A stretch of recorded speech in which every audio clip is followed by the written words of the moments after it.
Are you a postie? Do you sometimes have thoughts you wish you'd written down? You do?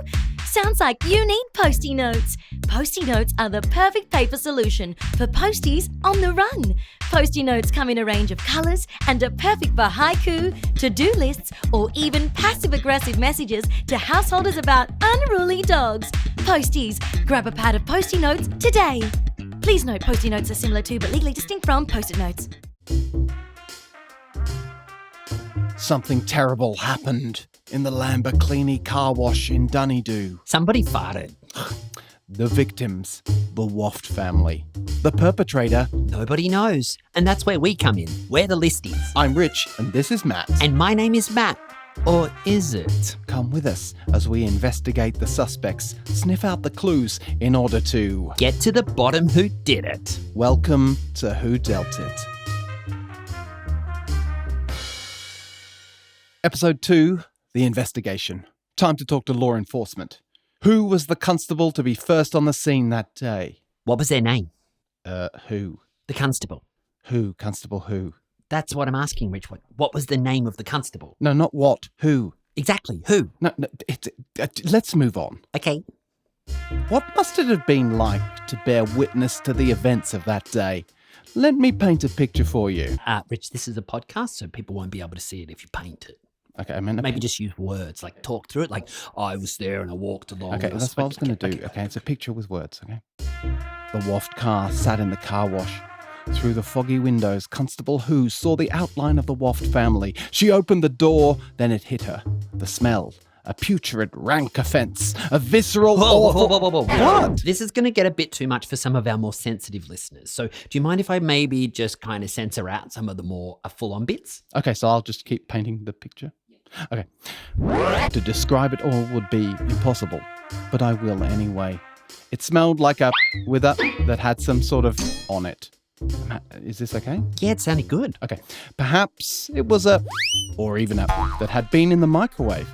It smelt like 3,000 seagulls had done it on a with a, only to find that it had already done it on it twice. Wow, that's award-winning stuff. Anyway, let's get to the constable.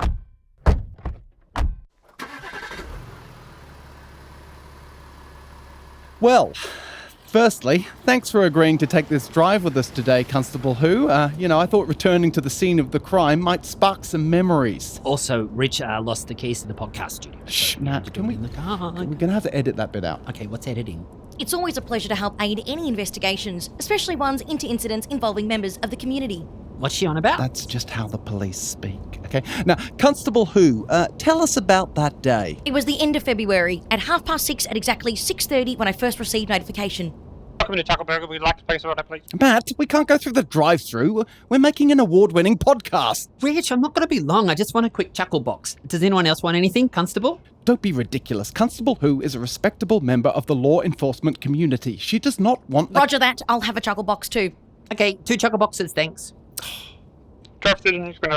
If I may resume my interview, okay.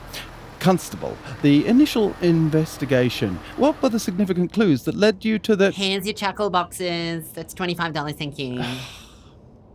Rich, have you got any cash? Are you serious? I've got to pay for this? Where's your wallet? Rich, I don't have a wallet. There you are. Can we get on with it, please? Thank you very much. Okay, well, here we go. Right, now, Constable, as I was saying... Hang on, I haven't put my toy in. Are you serious? We're going to go back, everybody. Okay. We're going back. We're just going to cut the recording while you eat. Now, Constable, the crime scene.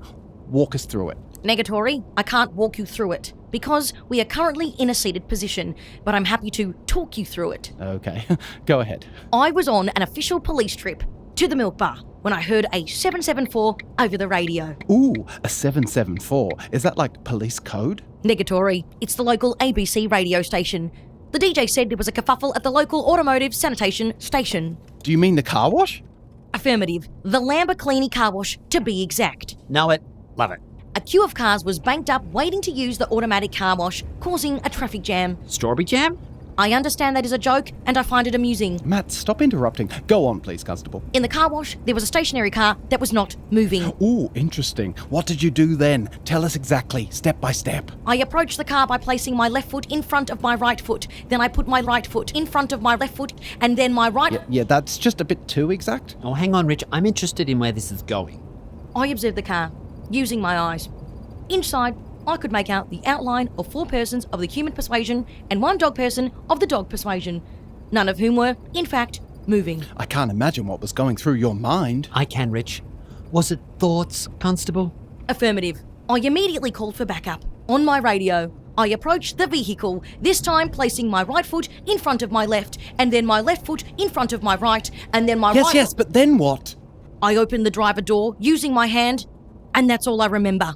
Trauma-induced amnesia? Incorrect. Upon opening the door, a cloud of gas was released that was so noxious, it knocked me out, until I was unconscious. Whoa! And the 15 other officers who arrived as backup. Oh, okay. Well, you'd have to be just a little bit proud if you were the one that dealt that. Eventually, the gas cloud was handled by the Pong Squad. The what squad? Pong, the Pungent Odour Neutralisation Group Squad. Isn't the squad bit there a bit unnecessary? Once the gas was cleared, the Waff family were revived, and I gave Compost the dog a scratch behind his adorable ears. No further course of action was taken. That's it? Affirmative. Well, I did go and see the Minions movie later in the evening, but that is not related to the case at this time. I'd like to hear some more about the Minions. Why was no one arrested? Well, because upon investigation, it was determined that no illegal or unlawful activations were committed. Are you telling me that 4 people and a dog were knocked out in a car by a noxious gas that then went on to knock out 15 other officers, causing the Pong Squad to be called, and no crime was committed? Correct. Rich, farting is bad, but it's not a crime. Not a crime? Yeah, like not everything that's bad is a crime. Like right now, I'm driving, but I don't have a driver's license. That's bad, but it's not a crime. Pull over, please. What? Why? Matt, you don't have a license? Well, I got a pen license. Turn off the recording equipment and pull over. No, Rich, let's make a run for it. Ha-ha! Come back! You'll never take me alive! Stop in the name of the law. I'm pursuing on foot by putting my left foot in front of my right foot, my right foot in front of my left foot, my left foot in front of my right foot, my right foot in front of my left. A cold case that the police have buried deep in the bowels of the Dunedoo police station. They're not interested, but we are. It's up to us to solve it. We have to solve it before it tears apart the tissue-thin fabric that holds together the Waft family. Join us next episode as we go deeper into the mystery of who dealt it. But first, I have to go and get Matt out of jail. Help! Echo! Oh, that's cool. Echo!